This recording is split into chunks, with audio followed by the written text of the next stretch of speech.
شروع اللہ کا نام لے کر جو بڑا مہربان نہایت رحم والا ہے۔ لوگو اپنے پروردگار سے ڈرو کہ قیامت کا زلزلہ ایک حادثہ عظیم ہے۔ اے مخاطب، جس دن تو اس کو دیکھے گا اس دن یہ حال ہوگا کہ تمام دودھ پلانے والی عورتیں اپنے بچوں کو بھول جائیں گی اور تمام حمل والیوں کے حمل گر پڑیں گے، اور لوگ تجھ کو مدہوش نظر آئیں گے، حالانکہ وہ مدہوش نہیں ہوں گے بلکہ عذاب دیکھ کر مدہوش ہو رہے ہوں گے۔ بے شک اللہ کا عذاب بڑا سخت ہے۔ اور بعض لوگ ایسے ہیں جو اللہ کی شان میں علم کے بغیر جھگڑتے اور ہر شیطان سرکش کی پیروی کرتے ہیں، جس کے بارے میں لکھ دیا گیا ہے کہ جو اسے دوست رکھے گا تو وہ اس کو گمراہ کر دے گا اور دوزخ کے عذاب کا رستہ دکھائے گا۔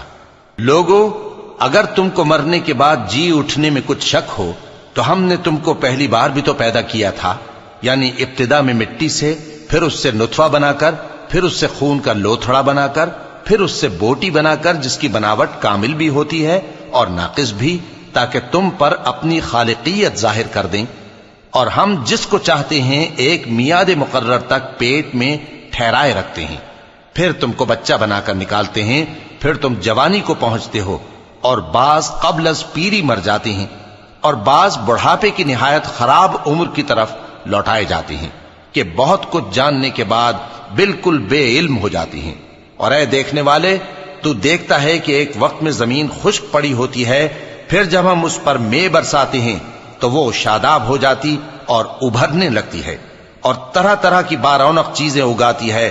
ان قدرتوں سے ظاہر ہے کہ اللہ ہی قادر مطلق ہے جو برحق ہے، اور یہ کہ وہ مردوں کو زندہ کر دیتا ہے، اور یہ کہ وہ ہر چیز پر قدرت رکھتا ہے، اور یہ کہ قیامت آنے والی ہے اس میں کچھ شک نہیں، اور یہ کہ اللہ سب لوگوں کو جو قبروں میں ہیں جلا اٹھائے گا۔ اور لوگوں میں کوئی ایسا بھی ہے جو اللہ کی شان میں بغیر علم کے اور بغیر ہدایت کے اور بغیر کتاب روشن کے جھگڑتا ہے اور تکبر سے گردن موڑ لیتا ہے تاکہ لوگوں کو اللہ کے رستے سے گمراہ کر دے۔ اس کے لیے دنیا میں ذلت ہے، اور قیامت کے دن ہم اسے عذاب آتش سوزاں کا مزہ چکھائیں گے۔ اے سرکش، یہ اس کفر کی سزا ہے جو تیرے ہاتھوں نے آگے بھیجا ہے، اور اللہ اپنے بندوں پر ظلم کرنے والا نہیں۔ اور لوگوں میں بعض ایسا بھی ہے جو کنارے پر کھڑا ہو کر اللہ کی عبادت کرتا ہے، اگر اس کو کوئی دنیاوی فائدہ پہنچے تو اس کے سبب مطمئن ہو جائے، اور اگر کوئی آفت پڑے تو منہ کے بل لوٹ جائے، یعنی پھر کافر ہو جائے۔ اس نے دنیا میں بھی نقصان اٹھایا اور آخرت میں بھی، یہی تو صاف نقصان ہے۔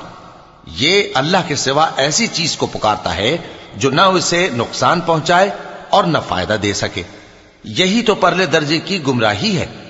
بلکہ ایسے شخص کو پکارتا ہے جس کا نقصان فائدے سے زیادہ قریب ہے۔ ایسا دوست بھی برا اور ایسا ساتھی بھی برا۔ جو لوگ ایمان لائے اور عمل نیک کرتے رہے، اللہ ان کو بہشتوں میں داخل کرے گا جن کے نیچے نہریں بہ رہی ہیں۔ کچھ شک نہیں کہ اللہ جو چاہتا ہے کرتا ہے۔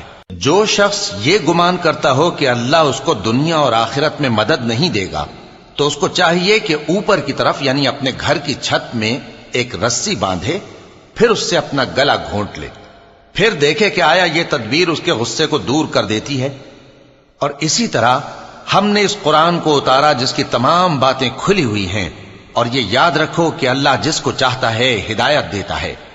جو لوگ مومن یعنی مسلمان ہیں اور جو یہودی ہیں اور ستارہ پرست اور عیسائی اور مجوسی اور مشرک، اللہ ان سب میں قیامت کے دن فیصلہ کر دے گا۔ بے شک اللہ ہر چیز سے باخبر ہے۔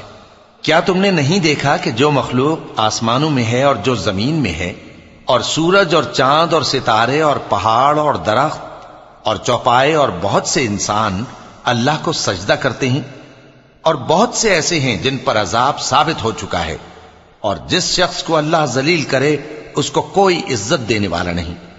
بے شک اللہ جو چاہتا ہے کرتا ہے۔ چونکہ آیت سجدہ تلاوت کی گئی لہذا سامعین پر سجدہ واجب ہے۔ یہ دو فریق ایک دوسرے کے دشمن اپنے پروردگار کے بارے میں جھگڑتے ہیں، تو جو کافر ہیں ان کے لیے آگ کے کپڑے قطع کیے جائیں گے اور ان کے سروں پر جلتا ہوا پانی ڈالا جائے گا، اس سے ان کے پیٹ کے اندر کی چیزیں اور کھالیں گل جائیں گی، اور ان کے مارنے کے لیے لوہے کے ہتھوڑے ہوں گے۔ جب وہ چاہیں گے کہ اس رنج و تکلیف کی وجہ سے دوزخ سے نکل جائیں تو پھر اسی میں لوٹا دیے جائیں گے، اور کہا جائے گا کہ جلنے کے عذاب کا مزہ چکھتے رہو۔ جو لوگ ایمان لائے اور عمل نیک کرتے رہے، اللہ ان کو بہشتوں میں داخل کرے گا جن کے تلے نہریں بہ رہی ہیں، وہاں ان کو سونے کے کنگن پہنائے جائیں گے اور موتی، اور وہاں ان کا لباس ریشمی ہوگا، اور ان کو اچھی بات کی طرف رہنمائی کی گئی اور خوبیوں والے مالک کی راہ بتائی گئی۔ جو لوگ کافر ہیں اور لوگوں کو اللہ کے رستے سے اور مسجد حرام سے، جسے ہم نے لوگوں کے لیے یکساں عبادت گاہ بنایا ہے، روکتے ہیں، خواہ وہ وہاں کے رہنے والے ہوں یا باہر سے آنے والے، اور جو اس میں شرارت سے کجروی و کفر کرنا چاہے تو اس کو ہم درد دینے والے عذاب کا مزہ چکھائیں گے۔ اور ایک وقت تھا جب ہم نے ابراہیم کو خانہ کعبہ کا مقام بتا دیا اور ارشاد فرمایا کہ میرے ساتھ کسی چیز کو شریک نہ کیجو، اور طواف کرنے والوں اور قیام کرنے والوں اور رکوع کرنے والوں اور سجدہ کرنے والوں کے لیے میرے گھر کو صاف رکھا کرنا، اور لوگوں میں حج کے لیے اعلان کر دو کہ تمہاری طرف پیدل اور دبلے دبلے اونٹوں پر جو دور دراز رستوں سے چلے آتے ہوں سوار ہو کر چلے آئیں، تاکہ اپنے فائدے کے کاموں کے لیے حاضر ہوں۔ اور قربانی کی ایام معلوم میں مویشی چوپایوں کے ذبح کے وقت جو اللہ نے ان کو دیے ہیں ان پر اللہ کا نام لے۔ اب اس میں سے تم خود بھی کھاؤ اور خستہ حال ضرورت مند کو بھی کھلاؤ۔ پھر چاہیے کہ لوگ اپنا میل کچیل دور کریں اور منتیں پوری کریں اور اس قدیم گھر یعنی بیت اللہ کا طواف کریں، یہ ہمارا حکم ہے۔ اور جو شخص ادب کی چیزوں کی جو اللہ نے مقرر کی ہیں تعظیم کرے تو یہ اس کے پروردگار کے نزدیک اس کے حق میں بہتر ہے۔ اور تمہارے لیے مویشی حلال کر دیے گئے ہیں سوائے ان کے جو تمہیں پڑھ کر سنائے جاتے ہیں، تو بتوں کی پلیدی سے بچو اور جھوٹی بات سے پرہیز کرو، صرف ایک اللہ کے ہو کر اور اس کے ساتھ شریک نہ ٹھہرا کر۔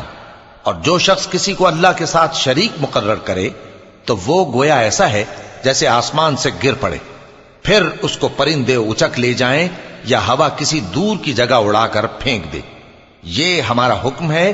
اور جو شخص ادب کی چیزوں کی جو اللہ نے مقرر کی ہیں تعظیم کرے تو یہ کام دلوں کی پرہیزگاری سے ہے۔ ان میں ایک وقت مقرر تک تمہارے لیے فائدے ہیں، پھر ان کو اس قدیم گھر یعنی بیت اللہ تک پہنچنا اور ذبح ہونا ہے۔ اور ہم نے ہر ایک امت کے لیے قربانی کا طریق مقرر کر دیا ہے تاکہ جو مویشی چوپائے اللہ نے ان کو دیے ہیں ان کے ذبح کرنے کے وقت ان پر اللہ کا نام لیں۔ سو تمہارا معبود ایک ہی ہے، تو اسی کے فرما بردار ہو جاؤ اور عاجزی کرنے والوں کو خوشخبری سنا دو۔ یہ وہ لوگ ہیں کہ جب اللہ کا نام لیا جاتا ہے تو ان کے دل ڈر جاتے ہیں، اور جب ان پر مصیبت پڑتی ہے تو صبر کرتے ہیں اور نماز آداب سے پڑھتے ہیں، اور جو مال ہم نے ان کو عطا فرمایا ہے اس میں سے نیک کاموں میں خرچ کرتے ہیں۔ اور قربانی کے اونٹوں کو بھی ہم نے تمہارے لیے اللہ کے شعائر مقرر کیا ہے، ان میں تمہارے لیے فائدے ہیں، تو قربانی کرنے کے وقت قطار باندھ کر ان پر اللہ کا نام لو، پھر جب پہلو کے بل گر پڑیں تو ان میں سے کھاؤ، اور قناعت سے بیٹھ رہنے والوں اور سوال کرنے والوں کو بھی کھلاؤ۔ اس طرح ہم نے ان کو تمہارے زیر فرمان کر دیا ہے تاکہ تم شکر کرو۔ اللہ تک نہ ان کا گوشت پہنچتا ہے اور نہ خون، بلکہ اس تک تمہاری پرہیزگاری پہنچتی ہے۔ اسی طرح اللہ نے ان کو تمہارے زیر فرمان کر دیا ہے تاکہ اس بات کے بدلے کہ اس نے تم کو ہدایت بخشی ہے اسے بزرگی سے یاد کرو۔ اور اے پیغمبر، نیکوکاروں کو خوشخبری سنا دو، اللہ تو مومنوں سے ان کے دشمنوں کو ہٹاتا رہتا ہے۔ بے شک اللہ کسی خیانت کرنے والے ناشکرے کو دوست نہیں رکھتا۔ جن مسلمانوں سے خواہ مخواہ لڑائی کی جاتی ہے ان کو اجازت ہے کہ وہ بھی لڑیں، کیونکہ ان پر ظلم ہو رہا ہے، اور اللہ ان کی مدد کرے گا، وہ یقیناً ان کی مدد پر قادر ہے۔ یہ وہ لوگ ہیں کہ اپنے گھروں سے ناحق نکال دیے گئے، انہوں نے کچھ قصور نہیں کیا، ہاں یہ کہتے ہیں کہ ہمارا پروردگار اللہ ہے۔ اور اگر اللہ لوگوں کو ایک دوسرے سے نہ ہٹاتا رہتا تو خانقاہیں اور گرجے اور یہودیوں کے عبادت خانے اور مسلمانوں کی مسجدیں جن میں اللہ کا کثرت سے ذکر کیا جاتا ہے گرائی جا چکی ہوتی۔ اور جو شخص اللہ کی مدد کرتا ہے اللہ اس کی ضرور مدد کرتا ہے، بے شک اللہ توانا ہے غالب ہے۔ یہ وہ لوگ ہیں کہ اگر ہم ان کو ملک میں حکومت دے دیں تو نماز قائم کریں اور زکوٰۃ ادا کریں اور نیک کام کرنے کا حکم دیں اور برے کاموں سے منع کریں، اور سب کاموں کا انجام اللہ ہی کے اختیار میں ہے۔ اور اگر یہ لوگ تم کو جھٹلاتے ہیں تو ان سے پہلے نوح کی قوم اور عاد اور سمود کی قومیں بھی اپنے پیغمبروں کو جھٹلا چکی ہیں، اور قوم ابراہیم اور قوم لوط بھی، اور مدین کے رہنے والے بھی، اور موسیٰ بھی تو جھٹلائے جا چکے ہیں۔ لیکن میں کافروں کو مہلت دیتا رہا، پھر میں نے ان کو پکڑ لیا، تو دیکھ لو کہ میرا عذاب کیسا سخت تھا۔ چنانچہ بہت سی بستیاں ہیں کہ ہم نے ان کو تباہ کر ڈالا کہ وہ نافرمان تھیں، سو وہ اپنی چھتوں کے بل گری پڑی ہیں، اور بہت سے کنویں بیکار اور بہت سے مضبوط محل ویران پڑے ہیں۔ سو کیا ان لوگوں نے ملک میں سیر نہیں کی تاکہ ان کے دل ایسے ہوتے کہ ان سے سمجھ سکتے اور کان ایسے ہوتے کہ ان سے سن سکتے؟ بات یہ ہے کہ آنکھیں اندھی نہیں ہوتی، بلکہ دل جو سینوں میں ہیں وہ اندھے ہو جاتے ہیں۔ اور یہ لوگ تم سے عذاب کے لیے جلدی کر رہے ہیں، اور اللہ اپنے وعدے کے خلاف ہرگز نہیں کرے گا۔ اور بے شک تمہارے پروردگار کے نزدیک ایک روز تمہارے حساب کی روح سے 1000 برس کے برابر ہے۔ اور بہت سی بستیاں ہیں کہ میں ان کو مہلت دیتا رہا جبکہ وہ نافرمان تھیں، پھر میں نے ان کو پکڑ لیا اور میری ہی طرف لوٹ کر آنا ہے۔ اے پیغمبر کہہ دو کہ لوگوں میں تو تم کو کھلم کھلا خبردار کرنے والا ہوں، تو جو لوگ ایمان لائے اور کام نیک کیے ان کے لیے بخشش اور عزت کی روزی ہے، اور جن لوگوں نے ہماری آیتوں میں اپنے خیال میں ہمیں عاجز کرنے کے لیے دوڑ دھوپ کی وہ اہل دوزخ ہیں۔ اور ہم نے تم سے پہلے کوئی رسول اور نبی نہیں بھیجا مگر اس کا یہ حال تھا کہ جب وہ کوئی آرزو کرتا تھا تو شیطان اس کی آرزو میں وسوسہ ڈال دیتا تھا، تو جو وسوسہ شیطان ڈالتا ہے اللہ اس کو دور کر دیتا ہے، پھر اللہ اپنی آیتوں کو مضبوط کر دیتا ہے، اور اللہ علم والا ہے، حکمت والا ہے۔ غرض اس سے یہ ہے کہ جو وسوسہ شیطان ڈالتا ہے اس کو ان لوگوں کے لیے جن کے دلوں میں بیماری ہے اور جن کے دل سخت ہیں ذریعہ آزمائش ٹھہرائے۔ بے شک ظالم لوگ مخالفت میں دور جا پڑے۔ اور یہ بھی غرض ہے کہ جن لوگوں کو علم عطا ہوا ہے وہ جان لیں کہ وہ یعنی وحی تمہارے پروردگار کی طرف سے حق ہے، تو وہ اس پر ایمان لائیں اور ان کے دل اللہ کے آگے عاجزی کریں۔ اور جو لوگ ایمان لائے ہیں اللہ ان کو سیدھے رستے کی طرف ہدایت کرتا ہے، اور کافر لوگ ہمیشہ اس کی طرف سے شک میں رہیں گے یہاں تک کہ قیامت ان پر ناگہاں آ جائے یا ایک نامبارک دن کا عذاب ان پر آ واقع ہو۔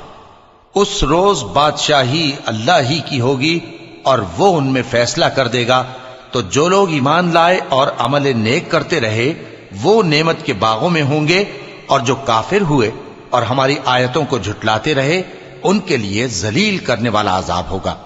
اور جن لوگوں نے اللہ کی راہ میں ہجرت کی پھر مارے گئے یا مر گئے ان کو اللہ اچھی روزی دے گا، اور بے شک اللہ بہترین رزق دینے والا ہے۔ وہ ان کو ایسے مقام میں داخل کرے گا جسے وہ پسند کریں گے، اور اللہ تو جاننے والا ہے، بردبار ہے۔ یہ بات اللہ کے ہاں ٹھہر چکی ہے، اور جو شخص کسی کو اتنی ہی ایذا دے جتنی ایذا اس کو دی گئی، پھر اس شخص پر زیادتی کی جائے تو اللہ اس کی مدد کرے گا۔ بے شک اللہ معاف کرنے والا ہے، بخشنے والا ہے۔ یہ اس لیے کہ اللہ رات کو دن میں داخل کرتا ہے اور دن کو رات میں داخل کرتا ہے، اور اللہ تو سننے والا ہے، دیکھنے والا ہے۔ یہ اس لیے کہ اللہ ہی برحق ہے، اور جس چیز کو کافر اللہ کے سوا پکارتے ہیں وہ باطل ہے، اور اس لیے کہ اللہ اونچی شان والا ہے، بڑا ہے۔ کیا تم نہیں دیکھتے کہ اللہ آسمان سے مے برساتا ہے تو زمین سرسبز ہو جاتی ہے؟ بے شک اللہ مہربان ہے، خبردار ہے۔ جو کچھ آسمانوں میں ہے اور جو کچھ زمین میں ہے اسی کا ہے، اور بے شک اللہ بے نیاز ہے، قابل ستائش ہے۔ کیا تم نہیں دیکھتے کہ جتنی چیزیں زمین میں ہیں سب اللہ نے تمہارے زیر فرمان کر رکھی ہیں، اور کشتیاں بھی جو اسی کے حکم سے سمندر میں چلتی ہیں، اور وہ آسمان کو تھامے رہتا ہے کہ زمین پر نہ گر پڑے مگر اس کے حکم سے۔ بے شک اللہ لوگوں پر نہایت شفقت کرنے والا مہربان ہے۔ اور وہی تو ہے جس نے تم کو حیات بخشی، پھر تم کو مارتا ہے، پھر تمہیں زندہ بھی کرے گا، اور انسان تو بڑا ناشکرا ہے۔ ہم نے ہر ایک امت کے لیے بندگی کی ایک راہ مقرر کر دی ہے کہ اسی طرح وہ بندگی کرتے ہیں، تو یہ لوگ تم سے اس معاملے میں جھگڑا نہ کریں، اور تم لوگوں کو اپنے پروردگار کی طرف بلاتے رہو، بے شک تم سیدھے رستے پر ہو۔ اور اگر یہ تم سے جھگڑا کریں تو کہہ دو کہ جو عمل تم کرتے ہو اللہ ان سے خوب واقف ہے۔ جن باتوں میں تم اختلاف کرتے ہو اللہ تم میں قیامت کے روز ان کا فیصلہ کر دے گا۔ کیا تم نہیں جانتے کہ جو کچھ آسمان اور زمین میں ہے اللہ اس کو جانتا ہے؟ یہ سب کچھ کتاب میں لکھا ہوا ہے، بے شک یہ سب اللہ کو آسان ہے۔ اور یہ لوگ اللہ کے سوا ایسی چیزوں کی عبادت کرتے ہیں جن کی اس نے کوئی سند نازل نہیں فرمائی، اور نہ ان کے پاس اس کی کوئی دلیل ہے، اور ظالموں کا کوئی بھی مددگار نہیں ہوگا۔ اور جب ان کو ہماری صاف صاف آیتیں پڑھ کر سنائی جاتی ہیں تو ان کی شکل بگڑ جاتی ہے، اور تم ان کے چہروں میں صاف طور پر ناگواری دیکھتے ہو۔ ایسا لگتا ہے کہ جو لوگ ان کو ہماری آیتیں پڑھ کر سناتے ہیں ان پر حملہ کر دیں گے۔ کہہ دو کہ میں تم کو اس سے بھی بری چیز بتاؤں، وہ دوزخ کی آگ ہے جس کا اللہ نے کافروں سے وعدہ کیا ہے، اور وہ برا ٹھکانہ ہے۔ لوگوں، ایک مثال بیان کی جاتی ہے، اسے غور سے سنو کہ جن لوگوں کو تم اللہ کے سوا پکارتے ہو وہ ایک مکھی بھی نہیں بنا سکتے اگرچہ اس کے لیے سب اکٹھے ہو جائیں، اور اگر مکھی ان سے کوئی چیز چھین لے جائے تو اسے اس سے چھڑا نہیں سکتے۔ طالب اور مطلوب یعنی عابد اور معبود دونوں گئے گزرے ہیں۔ ان لوگوں نے اللہ کی قدر جیسی کرنی چاہیے تھی نہیں کی۔ کچھ شک نہیں کہ اللہ زبردست ہے، غالب ہے۔ اللہ فرشتوں میں سے پیغام پہنچانے والے منتخب کر لیتا ہے اور انسانوں میں سے بھی۔ بے شک اللہ سننے والا ہے، دیکھنے والا ہے۔ جو ان کے آگے ہے اور جو ان کے پیچھے ہے وہ اس سے واقف ہے، اور سب کاموں کا رجوع اللہ ہی کی طرف ہے۔ مومنوں، رکوع کرتے اور سجدہ کرتے اور اپنے پروردگار کی عبادت کرتے رہو اور نیک کام کرو تاکہ فلاح پاؤ۔ چونکہ آیت سجدہ تلاوت کی گئی ہے لہذا سامعین پر سجدہ واجب ہے۔ اور اللہ کی راہ میں جہاد کرو جیسا جہاد کرنے کا حق ہے۔ اس نے تم کو منتخب کیا ہے اور تم پر دین کی کسی بات میں تنگی نہیں کی، اور تمہارے لیے تمہارے باپ ابراہیم کا دین پسند کیا۔ اسی اللہ نے پہلے یعنی پہلی کتابوں میں تمہارا نام مسلم رکھا تھا، اور اس کتاب میں بھی وہی نام رکھا ہے۔ تو جہاد کرو تاکہ پیغمبر تمہارے بارے میں گواہ ہوں اور تم لوگوں کے مقابلے میں گواہ رہو۔ سو مسلمانوں، نماز قائم کرو اور زکوٰۃ دو اور اللہ کے دین کی رسی کو پکڑے رہو، وہی تمہارا دوست ہے۔ سو وہ کیا خوب دوست ہے اور کیا خوب مددگار ہے۔